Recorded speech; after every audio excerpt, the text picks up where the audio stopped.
Hi, I'm Rachel from Ellii, and in this video, I'll be showing you how to transfer a class from one teacher account to another.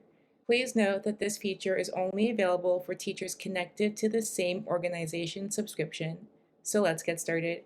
Once you have logged into your account, click everything at the top and click Classroom from the left-hand side. Click the class you'd like to transfer. Then in the top right corner, click the three dots and then click Transfer Class. From the pop-up, use the menu to select the teacher you'd like to transfer the class to. All of the students and their assignments are transferred with the class. When you transfer a class, you do lose access to it. If you would like to remain a co-teacher of the class, keep this box checked off.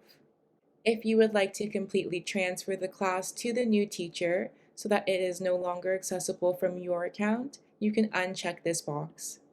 Once everything looks good to you, click Transfer Class. The class is then transferred and will appear under the classroom page of the new teacher's account. That's it for this video on how to transfer classes. If you have any questions, please let us know. Happy teaching! Ellii,